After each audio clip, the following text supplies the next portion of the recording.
Good morning, Big Swear, road2road.com with not your morning horn of Z's. Nope, today it's a private road horn of Z's.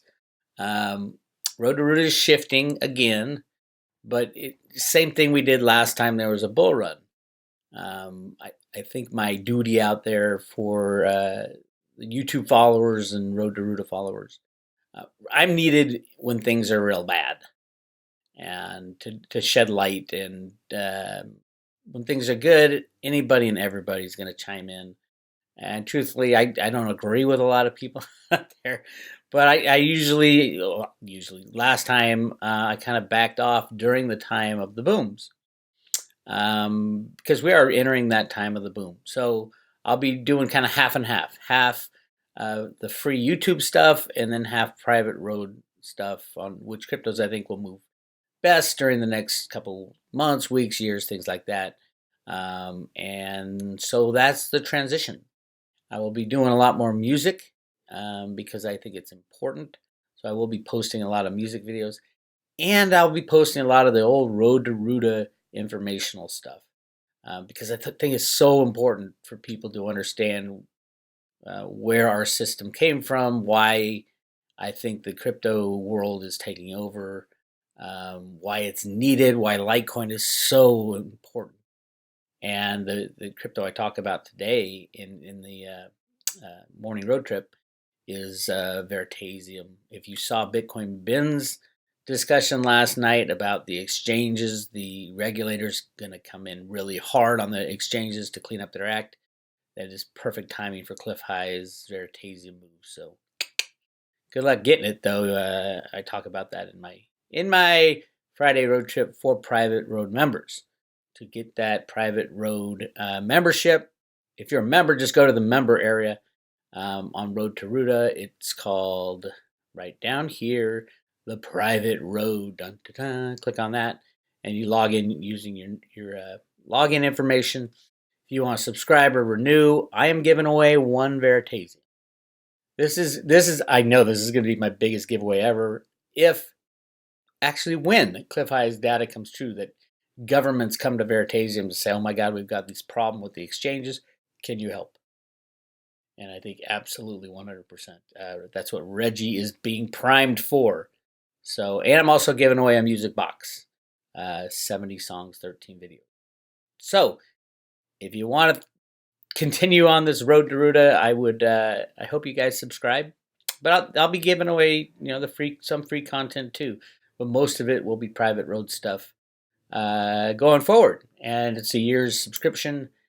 Truthfully, other than last year, they've paid for themselves. And those people who got $20 in Bitcoin 4 or 5 years ago know exactly what I'm talking about. And they all hodled. Well, most of them hodled. If you hodl, you win. I keep telling people that. If you hodl, you win. So I give updates today and information at the private road. So if you're interested for join the private road, go to roadrooter.com, hit subscribe today. And it gives you information on how to do that. Anyway, I am attaching to the end of this video a video I did a while ago on what the road to Roota theory is and how it all makes absolute 100% sense that we are transitioning into something very different and very new. We're getting rid of the old system and why Litecoin is so massively important from behind the scenes perspective. So go check it out. And actually, no, you don't have to go anywhere. Stay right here. Here comes the video. This is the first of a series of discussions I'll be having related to the Road to Ruta Disclosure Project. And the first PowerPoint presentation is called Discovering the Road to Ruta, the Federal Reserve Bank's secret plot to destroy fiat money and return the United States to a gold standard. First, a little about myself. My name is Bix Weir. I have 30 years experience in the financial industry with various Fortune 500 companies. I'm the creator of the Road to Ruta theory with commentary published at roadtoruta.com. I've spent the last 15 years exposing the long-term manipulation of the gold and silver markets. More closely, with the Gold Antitrust Action Committee, otherwise known as GATA. Road2Ruta.com deals with the conspiracy and manipulation side of the gold, silver, and financial markets. We are not constrained by the conventional thinking of how market prices fluctuate. The information presented here is meant to aid in the discovery of the truth behind our massively manipulated markets and to help expose those who threaten our free market system. Part one of this presentation is the Federal Reserve Bank comic book called Wishes and Rainbows. It was January 2007 when I first discovered the information released by the Federal Reserve Bank of Boston. It changed my understanding of the gold and silver markets, the financial markets, the energy markets, the monetary system, as well as the true essence of my country, the United States of America. Interestingly enough, it came in the form of a children's comic book written by the Federal Reserve Bank. And there it is, Wishes and Rainbows. First of all, what is the Road to Ruta theory? Road to Ruta theory postulates that there is a group of people in the United States as well as around the world that are working to remove and destroy the financial banking powers that have secretly controlled all aspects of our lives for hundreds of years. The original idea of this group sprang from the mind of Greenspan and involved rigging markets with computer programs that he had invented in the 1960s.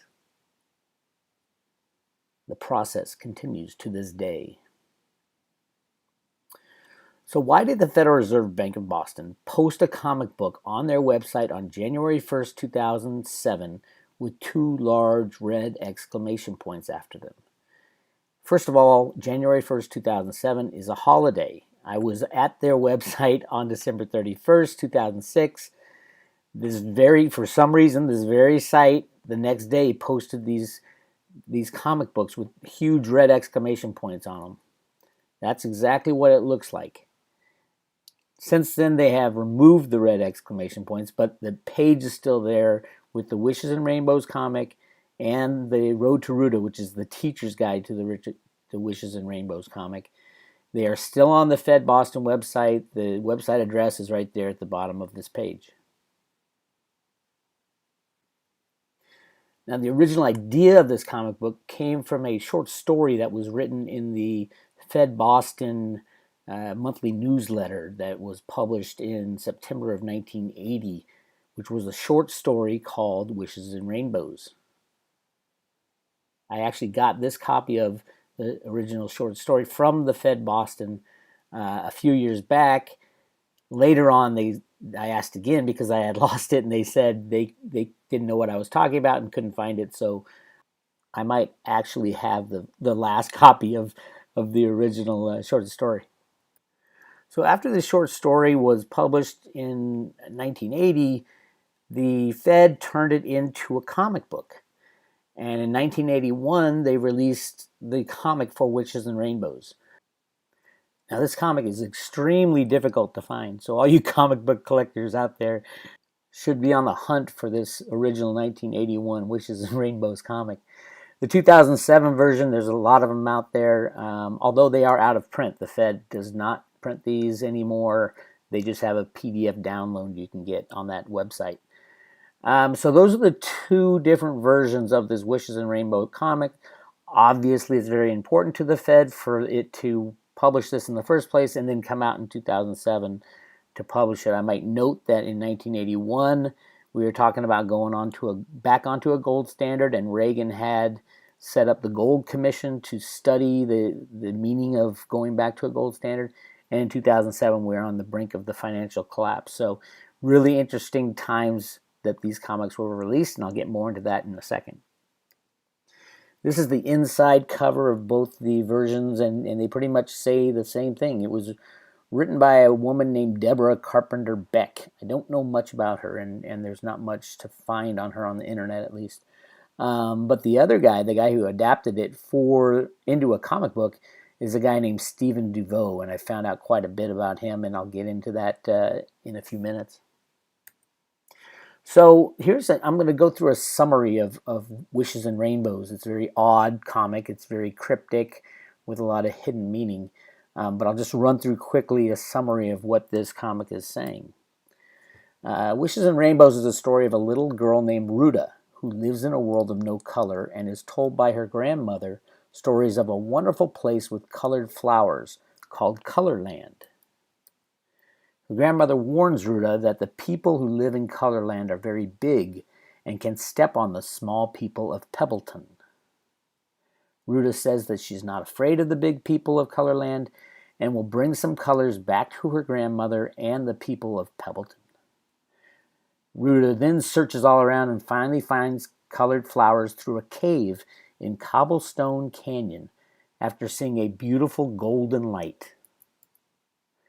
Roota then tries to bring colored flowers to all the people of Pebbleton, but there's not enough to go around.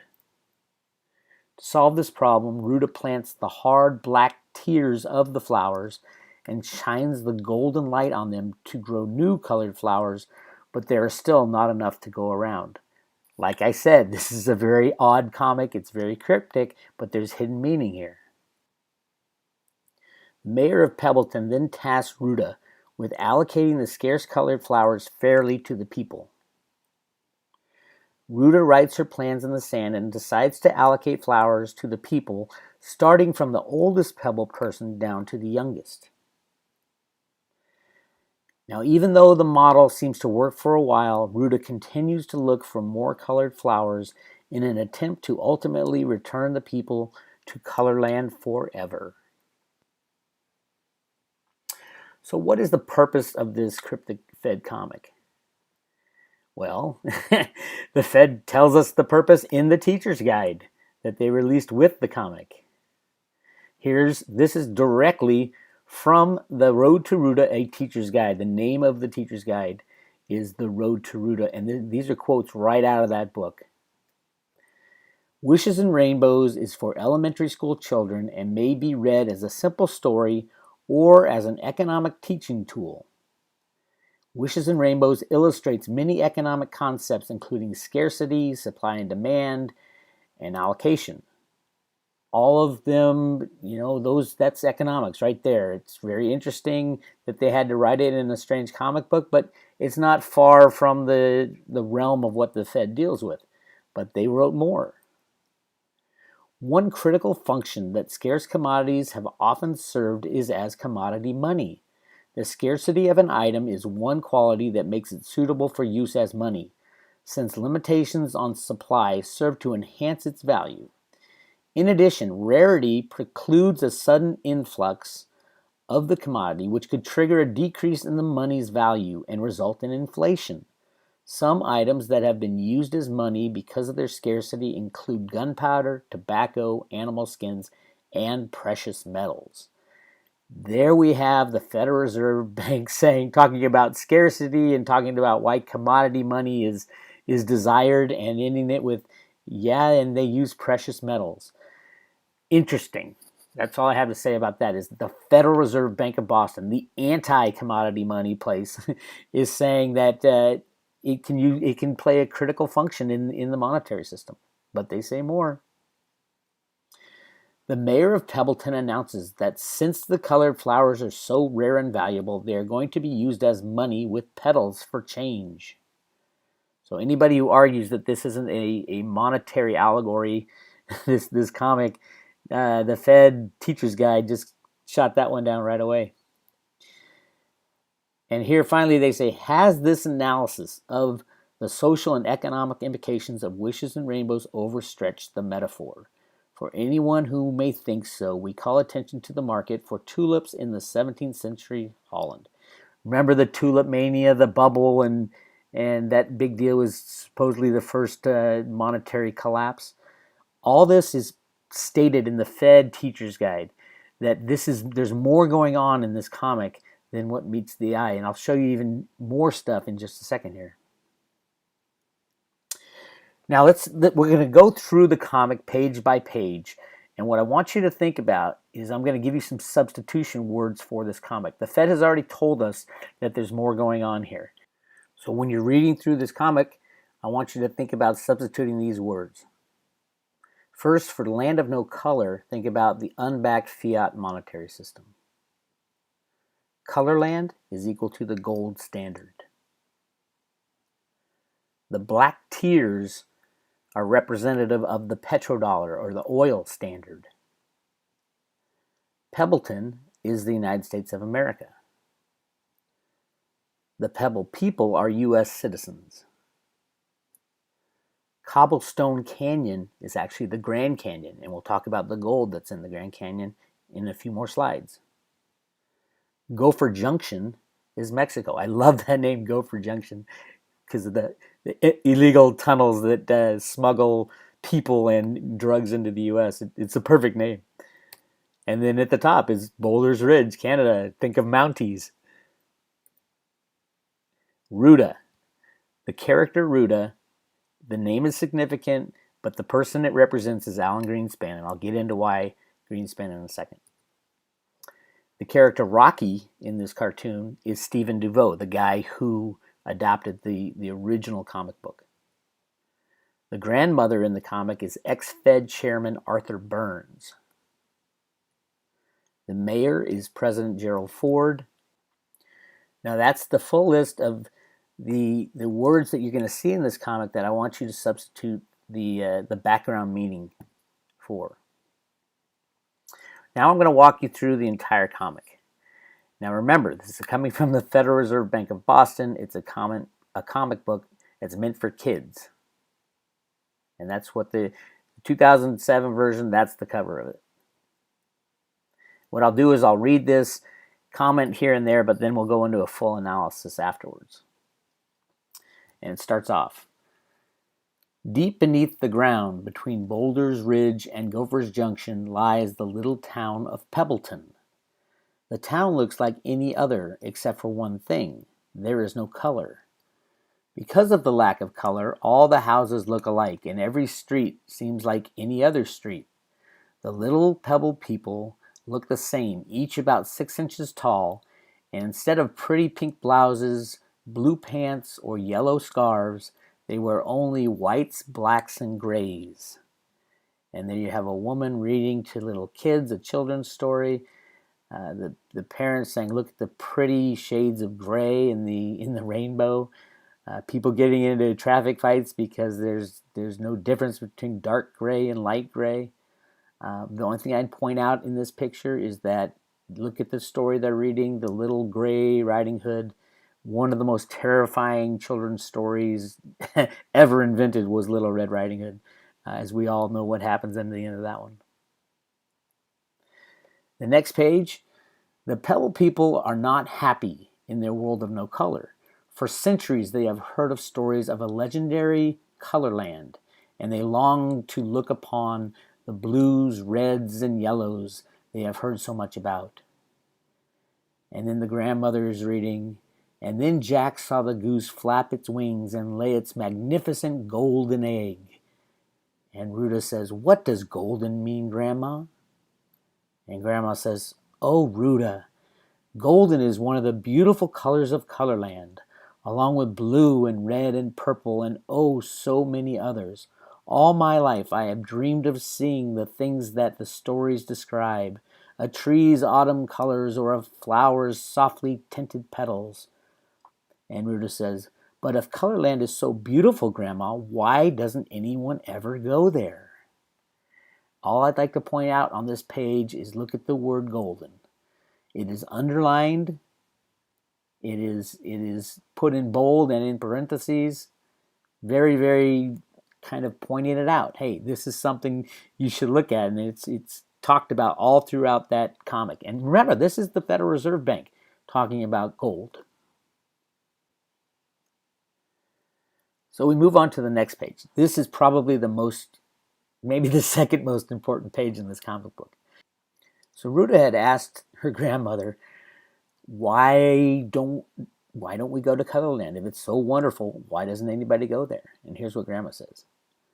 Because the people who live in Colorland are very big and might accidentally step on any Pebble person who visits.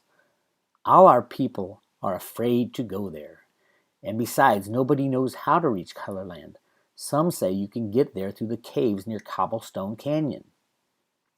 Now let's just take a moment to think about what the Fed just said right there. They're writing comic books for little kids, but they're talking about these big people who step on these little people. And they if you notice, the word big is just blown up, and then step on is underlined, and all our people are afraid to go there. Well, who's the Fed afraid of? Very interesting. This is where it got really cryptic and kind of sideways when I first read it.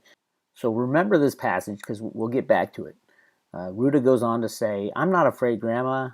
I often play in those caves, and someday I will find the way to Colorland and bring back some of those colors." So Roota and her friend Rocky go off to play. One day, a few weeks later, Roota and her friend Rocky are playing hide and seek in the caves. 1001, 1002. As she runs through one tunnel, Roota sees a large boulder on a ledge above her. If I could push that boulder aside and hide beneath it, Rocky would never find me. Notice the never is underlined. There's a reason for that. Why is Roota hiding? Suddenly, the boulder rolls aside, rumble, rumble, and a dazzling ray of golden sunlight shines on Roota. At first, Roota has to cover her eyes to protect them from the light, but at last she grows accustomed to it, and she climbs through the hole and looks out. Voila! There you have the colors of Colorland. Notice the golden light that shines on Roota. And remember, this is the Federal Reserve. They're afraid to even talk about gold. Let's move on. Roota leaps to her feet and runs among the flowers. "Oh, I found them. I found the colors Grandma told me about. Oh, they are more magnificent than I had ever imagined. This is the most beautiful of them all. If only Grandma and the other Pebble people could see it." Then Roota has an idea. Carrying the flower, she returns through the hole and turns for one last look. "Goodbye, beautiful colors. I will see you again someday." Roota makes her way back through the tunnels and finds Rocky. She tells him of her adventure. "So this is what color looks like. It is prettier than ever imagined. I can hardly wait to show Grandma." Quickly, they take the flower back to Pebbleton and show it to Roota's grandmother. "Oh, Roota, it is the most beautiful thing I have ever seen. You made me very happy." And so Roota's happy for impressing his grandmother, or Greenspan is happy for impressing his mentor, Arthur Burns. We'll get into that in a second. Anyway, everybody's happy to find these colors. "But what should we do with it, Grandma? The people of Pebbleton have been without color for so long. Why don't you and Rocky plant it in the town square?" The children follow Grandma's suggestion, and now all the Pebble people will know how pretty color is. And they're all standing around admiring the colored flower. It makes the whole town seem brighter and happier. Perhaps Roota would go back for more. How I would love to have a flower of my very own. The most beautiful thing I ever saw. How did we ever survive without the pretty colors? Is that petal blue or purple? And here's a little hint down here in the bottom. I don't know, but I think the stem is green, as in monetary green, as in the greenback. Anyway, wouldn't it be wonderful if every citizen of Pebbleton could have a flower? Roota and Rocky are summoned before the mayor. "And so, as mayor, I instruct you to go back to Colorland and bring back more flowers." Happily, Roota and Rocky return to the caves, but a rock slide has closed off that whole tunnel. What do we do now? Now notice that word is rock slide is put in bold. Very important for later.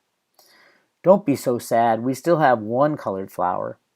But everybody in Pebbleton wants one. They will never be happy unless we find more. We must search for another opening to Colorland." After a long search, "Look, Rocky, there's a golden light ahead." Again, the gold. "Hooray, another entrance to Colorland." But their joy soon fades. "Look, Roota, the golden light is coming from that little hole in the ceiling. It's so high, even the tallest ladder in Pebbleton could never come close to reaching it.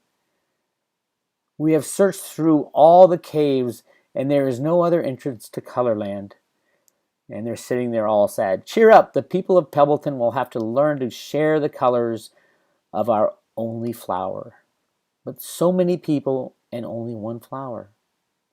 They returned to Pebbleton. Oh, look, Roota!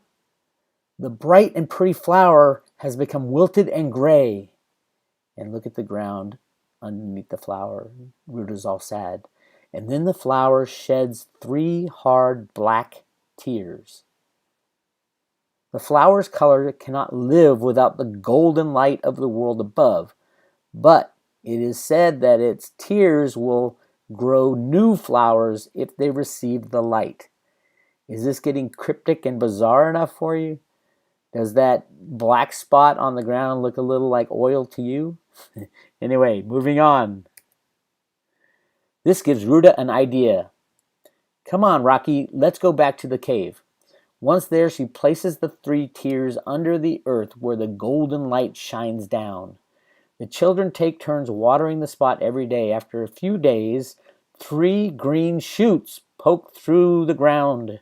Soon, voila, you got new flowers. I think these green shoots are different than Obama's green shoots lately. Anyway, bursting with happiness, the children race back to Pebbleton with the good news. But as mayor, I certainly should receive one. I want one of the flowers. I was here first, so I should get one. I am the richest person in town, so I should get one. Basically, people are standing around arguing who's going to get this limited amount of flowers.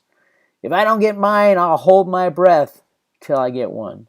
I'm the poorest, so I should be given one. Maybe that guy's a Bernie Sanders follower. Anyway, moving on. So the mayor says to Roota, you found the colors, so it is for you to decide who will get them. So it looks like Roota goes back to her grandma, and grandma says, the people of Pebbleton have been without color all their lives. Now they have seen its beauty and want more and more. Only you can decide who will get a flower and who won't. And Roota says, but what am I to do, Grandma? I have only 3 flowers, yet everybody wants one. So Roota returns to the sunlit cave. She sits beside the flowers, thinking. She writes numbers in the dust at her feet and then erases them. She draws pictures and erases those too. Look at this slide very carefully. We'll get back to it. At last, she returns to Pebbleton and summons everyone into the town square. I have listed everyone from the oldest Pebble person to the youngest Pebble baby. Roota calls the first 3 names and hands each a flower. When those 3 flowers lose their colors, we will use their tears to plant more. In time, everyone will be given a flower. And then you see another picture of Pebbleton with a bunch of new flowers planted all over, but still a lot of gray. Years have passed. A rock slide has opened another hole in the ceiling and created another sunlit cave. Now the Pebble people can grow twice as many flowers as before, and the streets of Pebbleton are lined with beautiful colored flowers. And then we have the final page. But the townspeople are still not content. Many want 2, 3, and even 4 flowers of their own. Since Roota cannot grow that many in only 2 sunlit caves, she and Rocky still search for another opening to Colorland. So don't be surprised if some summer day when you're lying on the green grass and looking at the blue sky, you hear voices coming from underground. It could be Rocky and Roota searching for the entrance to Colorland. The end, and that's the final page, and you can see at the bottom of the back, Federal Reserve Bank of Boston.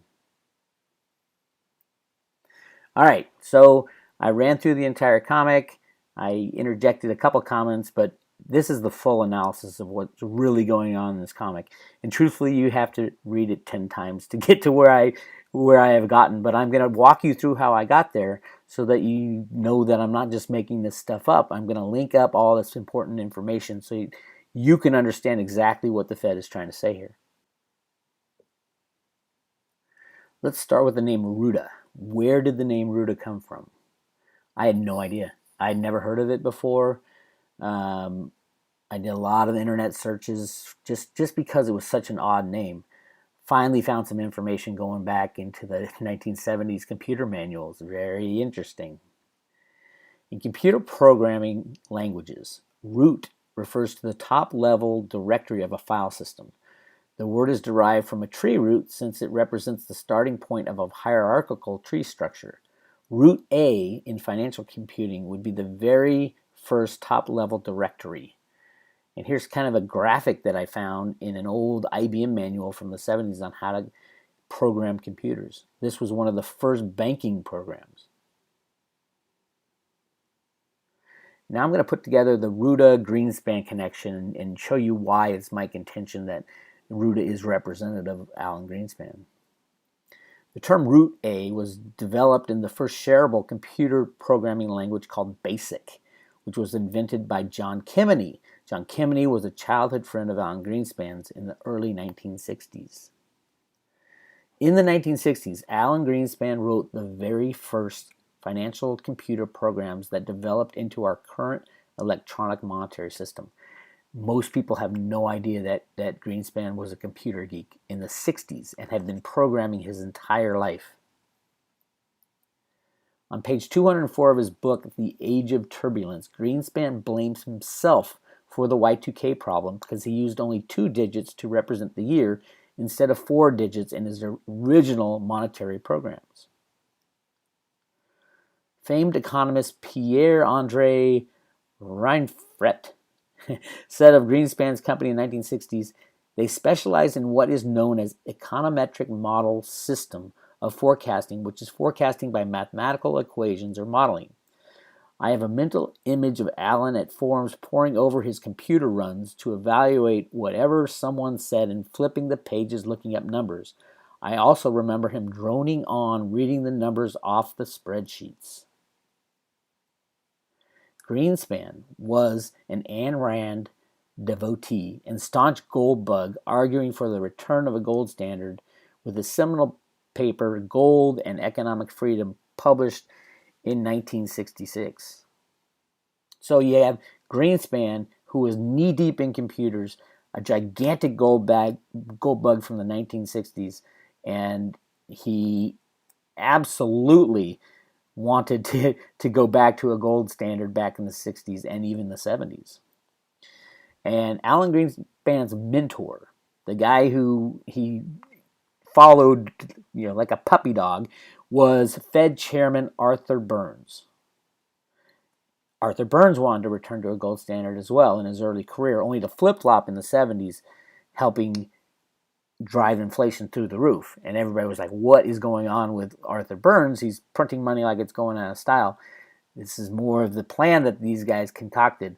So that's kind of where I started getting the idea that it might be Greenspan and the relationship between the grandmother, Roota's grandmother, and Roota. It fit that Greenspan-Burns relationship to a T. So I get a lot of questions on why was Greenspan really a computer geek? And to be a computer geek in the 1960s, you're amongst a handful of people who even know what a computer is. You got to remember this stuff. First of all, having started programming in the early 1960s, Alan Greenspan was decades ahead of any programmer trying to game the financial markets in the 60s, 70s, 80s, 90s. He had decades of experience of how to rig the markets. He created the financial markets. And the big question to me was, why would Greenspan ever stop programming, given that computer programs are the most powerful tool in modern day economics? He never stopped programming. He can program continually throughout the 60s, 70s, 80s, 90s. He programs today. Computer programmers don't just stop when their little method is working. They keep it going. Now, through his mentor Arthur Burns at the Fed, Greenspan had full access to the fastest computers in the world all the way back into the 1960s. It is rumored that the U.S. government has computers many, many, many times faster than the faster computers we think we have today. And they've had them since the 60s and 70s. They're like leaps and bounds ahead of everybody else as far as computer power, but they don't want to give out that secret because they use it to their advantage. As head of the Council of Economic Advisors to President Ford, Greenspan had the authority to rig any market he wanted via computer trading programs. The authority to rig markets comes from the 1934 Gold Reserve Act, which authorized the participation in any market.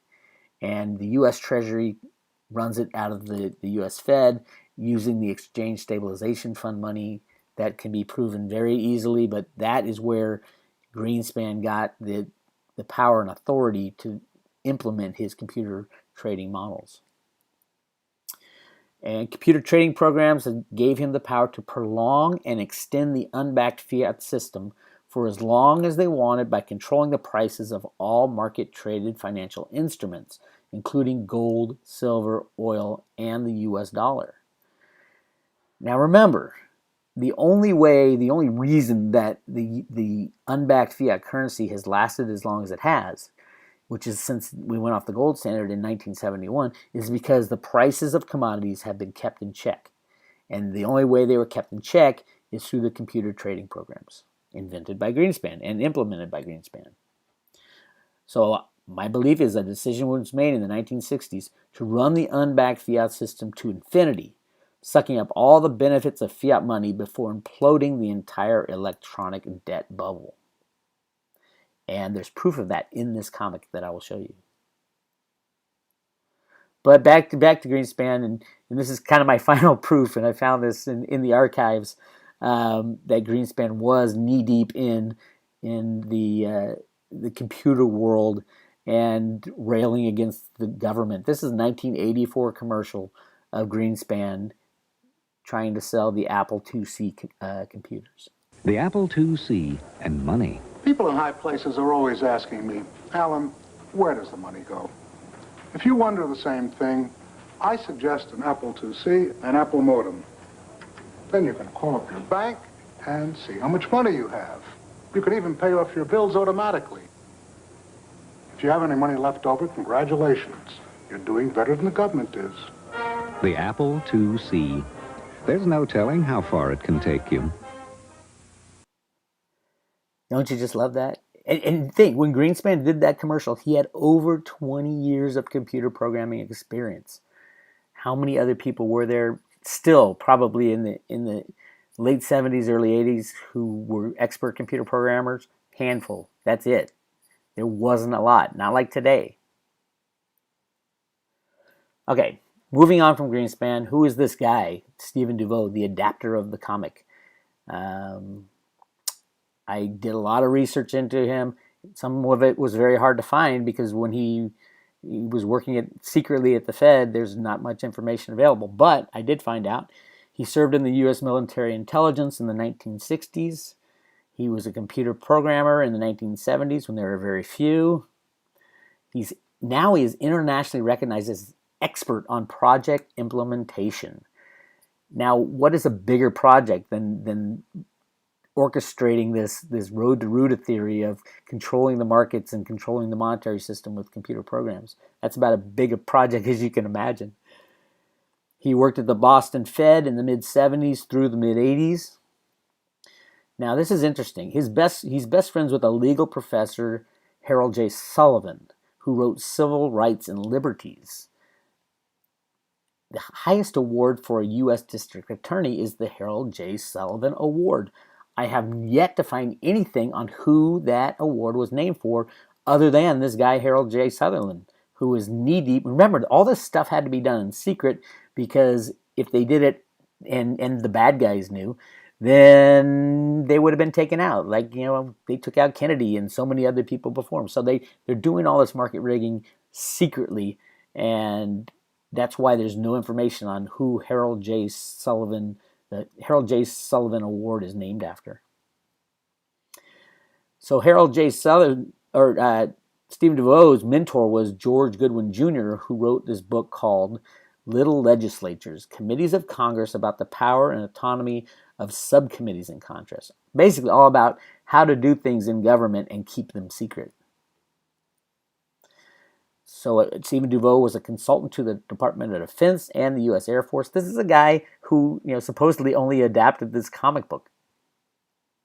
He implemented computer programs at various banks in the mid-1980s. After he was working as the Fed, market rigger with computer programs, he went over to the banks and implemented computer programs in the banking system to control everything. He's all about project implementation, and it's all about control. And then he implemented programs at IBM. A lot of people are talking about that Stuxnet virus that is supposedly implemented, and somebody has the power to shut off power plants and things like that. Well, all these power plants that are controlled by computers have software in them. And how easy would it be for someone who knew what they were doing? Obviously, Stephen Devaux did. He was one of the first programmers to go into IBM and put his code into these machines that control power plants and facilities. And I mean, that's the ultimate power. If you're looking for a project implementation, you embed a secret software into every CNC device around the world, you got a lot of power there. And here's the weird thing about this guy, Stephen Devaux. Like, a lot of this stuff is, why did he write this comic? If this was a secret plan, why did he give it away? Why? What is this? What was this guy thinking? He loves games. He loves secrets. His biggest kind of obsession is palindromes. Palindromes are words that spell the same thing frontwards and backwards. Race car, R-A-C-E-C-A-R. Backwards, it's R-A-C-E-C-A-R. Same. Step on no pets. You go backwards, S-T-E-P-O-N-N-O-P-E-T-S. Palindromes. This guy, Stephen Devaux, was a nut for them. He even joined societies. That's how I kind of got more and more information on this guy. All right, let's talk about the obvious thing. All throughout this comic book, they talk about gold. This is the Federal Reserve Bank talking about gold and how precious it is, how amazing it is to see. From the very start of that first scene when Grandma, Arthur Burns, is talking to Alan Greenspan, now it makes more sense, right? Two staunch gold bugs talking to each other. And look at the word gold. It's underlined. It's put in italics. It's made bold. And where does she find the first flowers? Go for the golden sunlight. Gold, gold, gold. There's gold everywhere. Roota sees gold in almost every one of these scenes. And there's gold coming from all over the place. This is the Federal Reserve Bank. It's that golden light, the golden light. And it was so necessary for the system to function in Roota's world and in Arthur Burns and in Greenspan's world. Just look at it all. It's ridiculous. So where does all this gold, why is gold so important? We went off the gold standard in 1971. Is it still important today? Yes, it's important today. I believe, it is my contention, that there was something that happened in the early 1900s that changed everything about the United States. And that something was this gigantic gold mine, a huge gold discovery in the middle of the Grand Canyon. Now remember, in the 1900s, the Grand Canyon was almost inaccessible.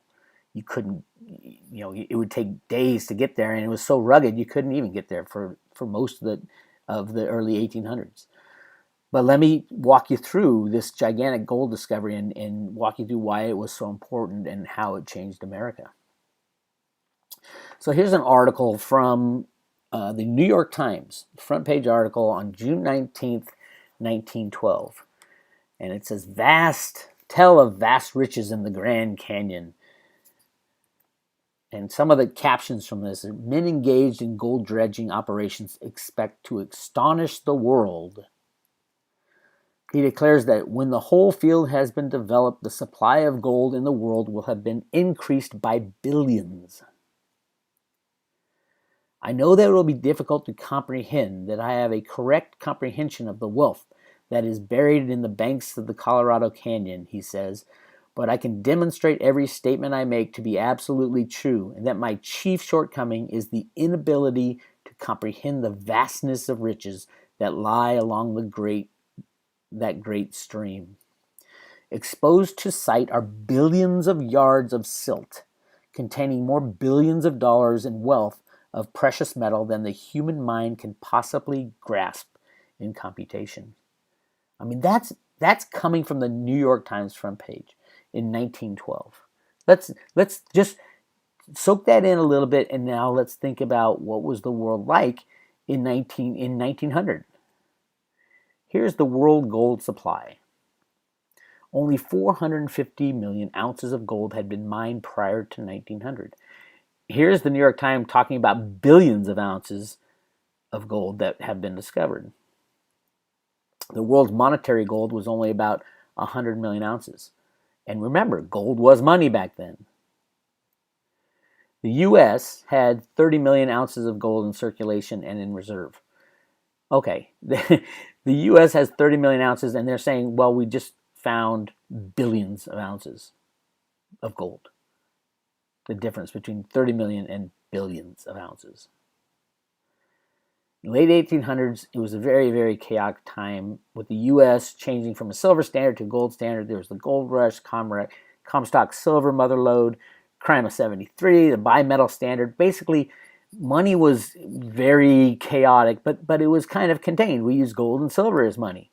You know, paper money, came in, came out. It died always because they'd print too much of it. But gold and silver were kind of, as I always say, gold and silver is not the best money, the perfect money, but it's the best money we have. The introduction, and this is the big thing, the introduction of billions of ounces of gold from the Grand Canyon would have seriously devalued the monetary value of gold, creating hyperinflation and disrupting the social order around the globe.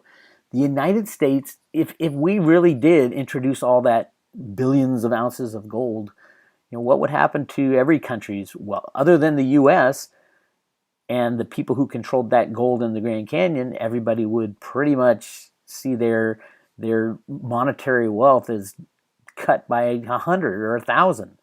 It would have been absolutely chaotic. And I believe that handling the consequences of the Grand Canyon gold was likely the true reason for the creation of the Federal Reserve System in 1913. Remember, that New York Times article came out in 1912. This would have been a huge deal. All the economists and central bankers would have gotten together and say, oh my God, this is just going to throw the world into chaos. 1 year later, secretly pushed through is the Federal Reserve System.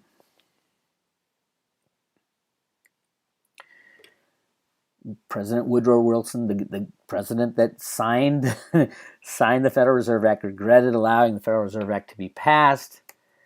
Here are two important quotes that I think you should keep in mind when we're discussing this stuff. This is from Woodrow Wilson.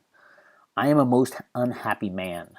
I have unwittingly ruined my country. A great industrial nation is controlled by its system of credit.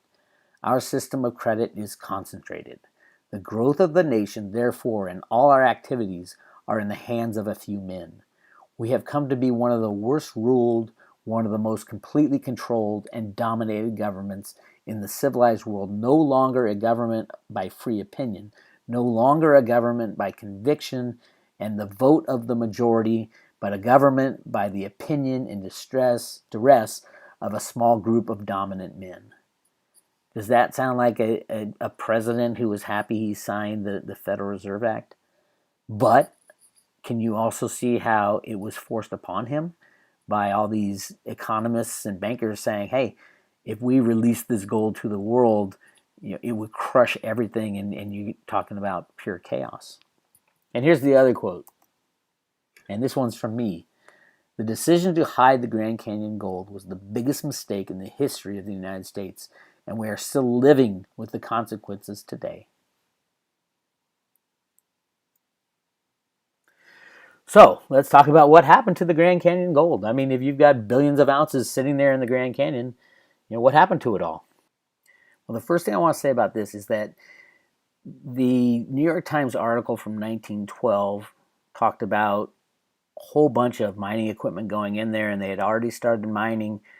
And this deposit was actually found in the earlier 1900s, like 1903, 1904, along with all the Egyptian artifacts and things like that they were pulling out of the Grand Canyon. But it took years to get any kind of equipment to that remote part of the Grand Canyon. So keep that in mind as we talk about what happened to it. First, we have Roosevelt, who was the president in the right before Wilson. He created the Grand Canyon Game Preserve by proclamation in 1906, and then the Grand Canyon National Monument in 1908. Further Senate bills to establish the site as a national park were introduced and defeated in 1910 and 1911. I don't know if Congress was told what was going on there, but they clearly weren't on board with locking this place up. And before the Grand Canyon National Park Act, which finally was signed by Woodrow Wilson in 1919 before he left office, that's the thing that really locked up the Grand Canyon and put it under the surveillance and government's control. Even today, large portions of the Grand Canyon are strictly off limits to any civilian exploration, and they are protected by the U.S. Marines. I'll have more on that in a second. Presidents Bush Sr., Clinton, Bush Jr., and Obama have all tried to secure mining rights within the Grand Canyon and have all been turned away by congressional committees. Obama has even signed executive orders trying to get the Bureau of Land Management millions of acres of secret gold deposits and silver deposits under his control, but they're not allowed to do it. Nobody's allowed to go there. Now, here's a really interesting part. Insiders have said that while attempting to extract the gold from the Grand Canyon, this is the early days, probably the 20s, a huge rock slide buried the largest seam of gold under millions of tons of rock, as seen in the Wishes and Rainbows comic when they had that rock slide. Remember I pointed that out? And a decision was made to save the gold for future generations. Now, here's something really interesting. There was a movie called McKenna's Gold in the 70s.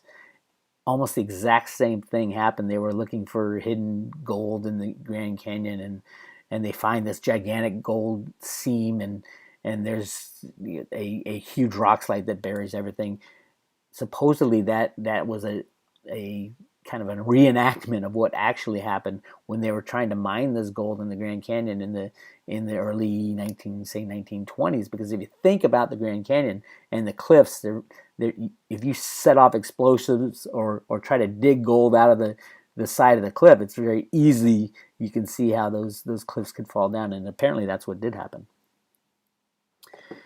President Theodore Roosevelt said, "The Grand Canyon fills me with awe. It's beyond comparison, beyond description, absolutely unparalleled throughout the wide world. Let this great wonder of nature remain as it is now. Do nothing to mar its grandeur, sublimity, and loveliness. You cannot improve on it. But what you can do is keep it for your children, your children's children, and all who come after you as the one great sight which every American should see." I mean, that sums it up right there. Keep that money for your future, because people accept these pieces of fiat paper, and one day they won't. So what are you going to do? All you have to do is go in there, mine the gold, and you're golden, shall we say. Now, here's something really interesting. I interviewed a very reliable source who was detained by U.S. Marines in a remote part of the Little Colorado River in the 1960s. He and his father were taken to a military base within the Grand Canyon and released after questioning.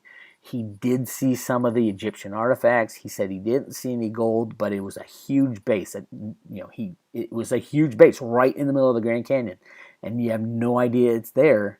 But him and his father were going down, and all of a sudden, these guys on the side of the banks, military with guns drawn, said, "Get over here," and he apparently went in the wrong place at the wrong time. Now, his father was with the military, very high up in the military, so they got questioned and were allowed to leave. But it just corroborates all this other stuff of why people can't go in the Grand Canyon, in certain parts of the Grand Canyon, and there's a lot more to this story that the people have a right to know about.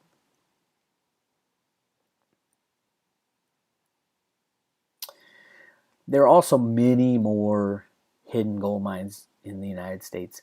The whole idea of the the plan for the United States was to use the fiat money to buy everybody else's natural resources first, keep all our stuff in the ground, keep our oil in the ground, keep our gold and silver and commodities in the ground, use everybody else's first because they're accepting these electronic blips we call money these days, and then when that system falls apart, you can pull your own stuff out of the ground. And here's a great example of that. There's gold hidden at the Chocolate Mountain Military Base in California. And this is from an article called The Great Gold Heist by Karen Lee Bixman. Now, Bixman, it's got no relation at all. It's the first time I've seen it. That kind of cracked me up. It kind of called to me, so I read the article, and she's right on. This is exactly what's happening. In 1994, California Senator Dianne Feinstein, who leads the military intelligence committees, orchestrated a very controversial takeover of one of the largest gold deposits in the world in the Chocolate Mountains of California. This is down Southern California near Nevada. Donald Fife, a spokesman for the National Association of Mining Districts, said of the heist, the 103rd Congress managed to accommodate more than a gang of train robbers could achieve in a lifetime when they approved the Desert Wilderness Protection Act. Fife was commenting on recent information that indicates tens of billions of dollars in gold deposits. The Mesquite Gold Mine is one of the top 10 mines in the United States and has some of the most profitable gold deposits of any mine in the world. To the north is the Chocolate Mountain Gunnery Range. The Mesquite open pit gold mine literally stops at the fence that borders the gunnery range. Unbeknownst to the public, inside the range is the world's richest gold rift zone. Geologists estimate that the gold contained in this zone is worth between $40 and $100 billion. This is the 1990s. So gold was, $300. So you can figure out how many ounces that is. These are surface gold deposits which are more profitable to mine than the 1 mile deep deposits in South Africa. Engineers allege that in 1981 and 1982, Consolidated Goldfields, which owned the mine at the time, illegally drilled into the Gunnery Range area to determine the composition of the ore body. The samples proved to be of high quality. According to these same engineers, beginning in the mid-1980s, military helicopters brought high-ranking military officers, congressmen, and senators to the area to examine these large gold deposits. Why else would you bring all these people, these high-ranking military people, to a mine unless there is something extremely special going on? Now, the Desert Wilderness Protection Act has been expanded to millions and millions of acres now, and I believe that there's massive amounts of gold in California, massive amounts all over the United States that our government is hiding from us until that day comes, and then all of a sudden, we can go back to, we can leave the insanity of this unbacked fiat system, and we'll have the gold there to move on to a gold standard. Another thing I find very interesting is all the kind of the secrets about gold in caves and mountains. And then you have the comic book, all they do in that is they talk about caves of gold, and that's where Roota and Rocky are looking for gold. Very interesting. Now let's move on to the black tears in the petrodollar. Clearly, one of the most bizarre parts of this comic book was the shedding of the black tears from the flowers. Just very bizarre, and how the black tears need the ray of golden sunlight to grow into new flowers. So the Fed is telling us this book is filled with metaphors. Now, when you look at the gold in relation to how it affects the black tears and it grows into these beautiful flowers, and if we think about the black tears being the petrodollar, we need to understand what's going on with the petrodollar and how that worked in the 1970s, 80s, 90s. So what is the petrodollar? People say it all the time. They never give you a good explanation of it. They said, it's just money gained from selling of oil. It's not really what the petrodollar is. So the petrodollar After the U.S. went off the gold standard in 1971, the U.S. Secretary of State, Henry Kissinger, arranged a secret agreement with Saudi Arabia to only accept U.S. dollars for their oil sales in exchange for military protection. This is what's really going on, what the real petrodollar is. By 1975, all the members of OPEC had agreed to similar deals as Saudi Arabia, which created an even greater demand for U.S. dollars around the world.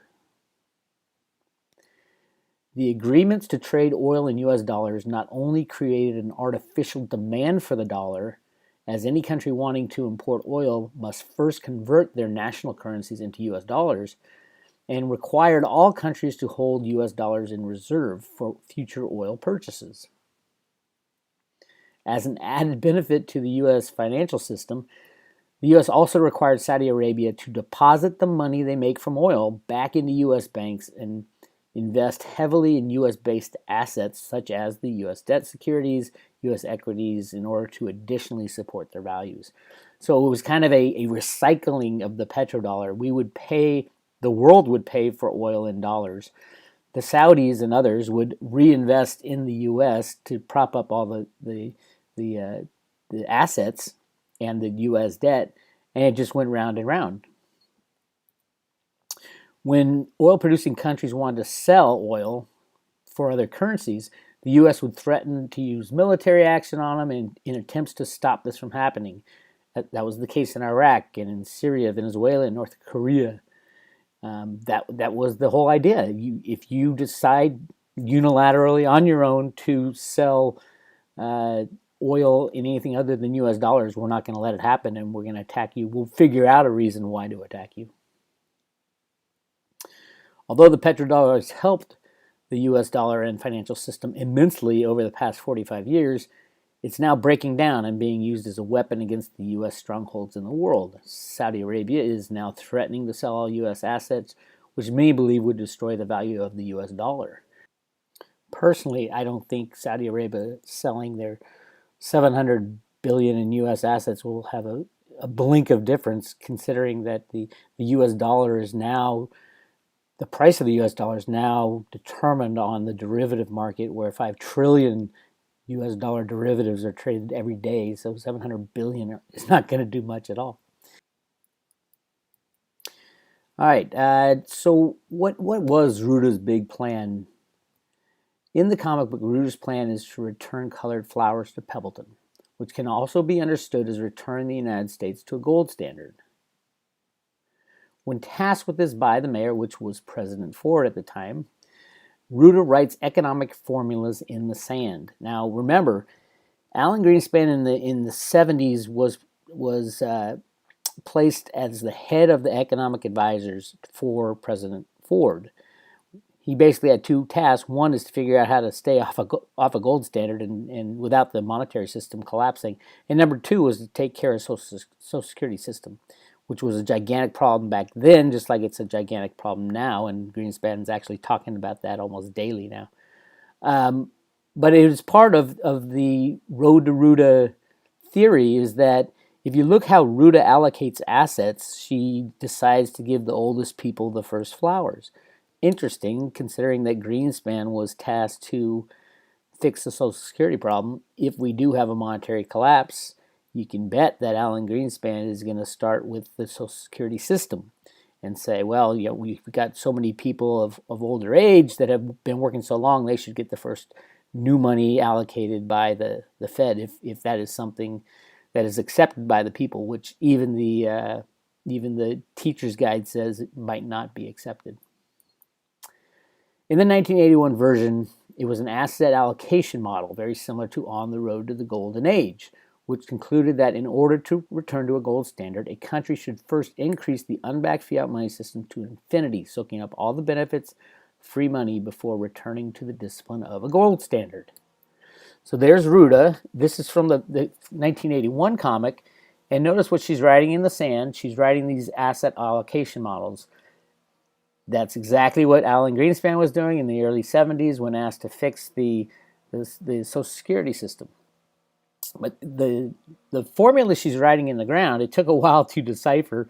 I had to do some close-ups, and I'll show you in a second. But I finally determined that it was a formula from the 1960s called On the Road to the Golden Age. And this formula basically said, in order to return to a gold standard, when you're off a gold standard, the best way to do that is to run the unbacked system as hard as you can, printing money to infinity and then collapsing the system.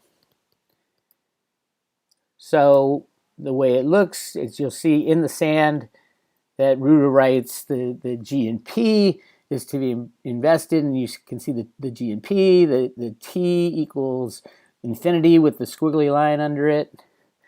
And that's exactly kind of the conclusion of On the Road to the Golden Age series. The part of G and P to be invested is assumed to be certain to be a determined function of time. The production function is taken to be Cobb-Douglas with constant returns to scale. The optimal growth path is determined under the various assumptions about labor supply. It is shown that the Golden Age results are obtained as time approaches infinity.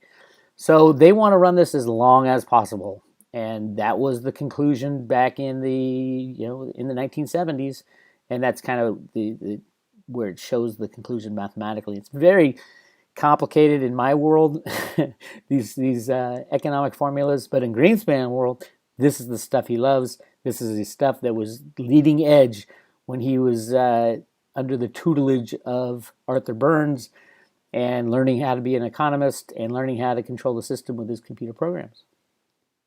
So that was the 1981 version. That was their conclusion. Hey, let's run the system as long as we can. So what's really going on with the debt of the United States? How many times have we heard Congress say, we need to get the budgets and debt under control?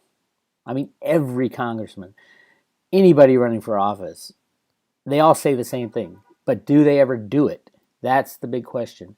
In 1981, 1982, the Gold Commission, Reagan put together a gold commission when inflation was going through the roof and Paul Volcker jacked interest rates up to 20%. Reagan put together a gold commission to decide whether or not to go on a gold standard. The conclusion of that report read this way: the majority of us at this time favor essentially no change in the present role of gold. Yet we are not prepared to rule out that an enlarged role for gold may emerge at some future date. Here's the key part. If reasonable price stability and confidence in our currency are not restored in the years ahead, we believe that those who advocate an immediate return to gold will grow in numbers and political influence. And then there was a minority report secretly snuck in when the Gold Commission report was submitted to Reagan. And in this report, from the book by Anna Schwartz, the existence of a minority report was not revealed to the Gold Commission until a few days before the final revision of the report that was intended to represent all views. The minority report was prepared under the direction of Congressman Ron Paul and mirrors his views rather than those of Louis Lehrman, who endorsed it. Ron Paul, proposed a delay in the implementation of the program outlined therein until the Reagan administration's fiscal and monetary programs and the recommendations of the Gold Commission were given an opportunity to prove themselves. So basically, let's delay until you guys destroy the system. And then Alan Greenspan himself in 1981, this is from a Time magazine article, there's a growing disillusionment with monetary theory, monetary policy, monetary instruments generally. And people are looking around to see what the alternatives might be. One is gold. Now this is right before, he didn't get into the Fed until 1987. So they're saying all this in 1981. Wait, we'll give the Reagan administration time to get their affairs in order, get the debt under control, get the budgets under control, right? So what happened? That's exactly what happened. Since 1980, the debt was blown to kingdom come, and there has never, through Star Wars and real wars and social programs, we have spent more money than anybody in the history of the world, all starting right there in 1980, 1981, when they turned in that Gold Commission report that said, hey, We'll go back to gold when we have to, but first we're going to print money like it's going out of style, and that's exactly what we've done.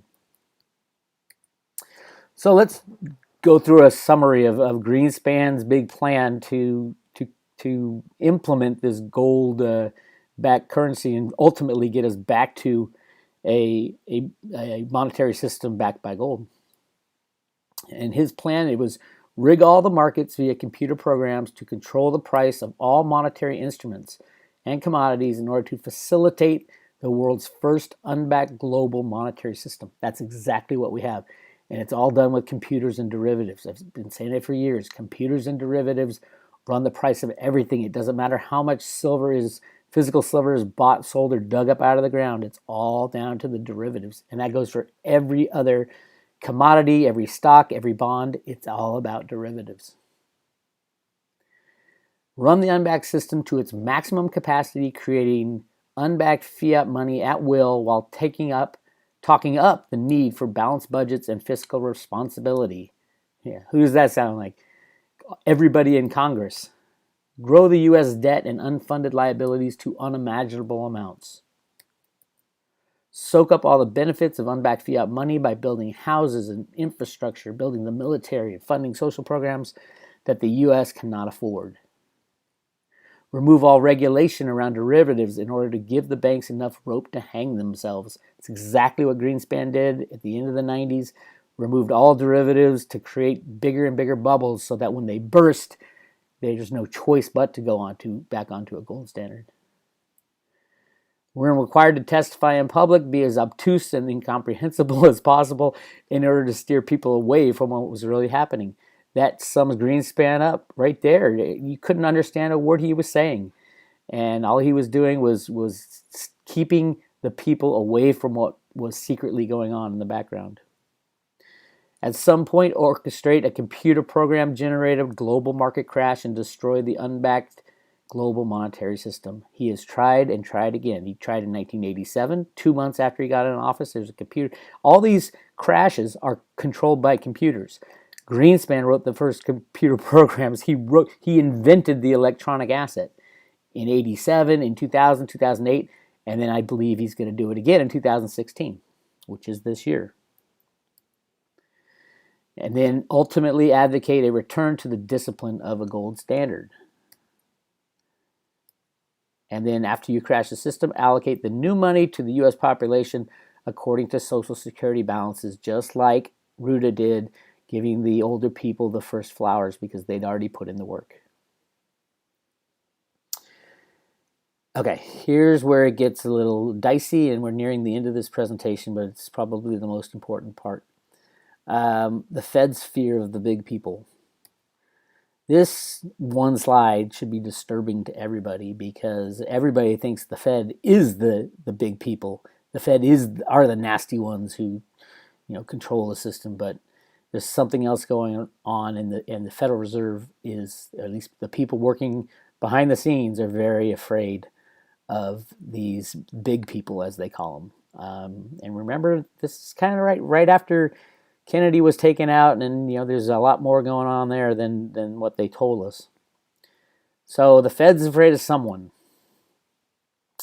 and they're going to show us in this new comic exactly what is going on, because there's only one significant change in the 2007 version of Wishes and Rainbows compared to the 1981 version. Here's Roota writing in the sand her asset allocation model, right? It's the on the road to the golden age model that you print the money to infinity. Everything else in the comic is exactly the same except this. Can you see what Roota's writing? 11 plus 9, or 9/11, and then the Islamic crescent moon in the flower. Does that send chills through your spine? This is what I think is going on currently. It's my contention that due to the terror attacks of 9/11, the good guys within the Federal Reserve and the U.S. Treasury have decided to put an end to the ongoing computer price manipulation required to support the current unbacked fiat monetary system. Upon ending the market control mechanism, the current system will be destroyed quickly by the implosion of the derivative complex and the subsequent collapse of the fractional reserve banking system. After the crash, the big people that have abused the system will be removed and their control over our lives will finally end. This one-time creative destruction event will wipe the slate clean in order for us to build a new and honest monetary system based on sound money, free markets, and honest dealings. That's the end of part one. I encourage you to spread this information around.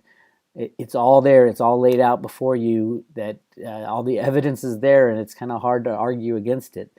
Come to roadtoruta.com, sign up and get free emails.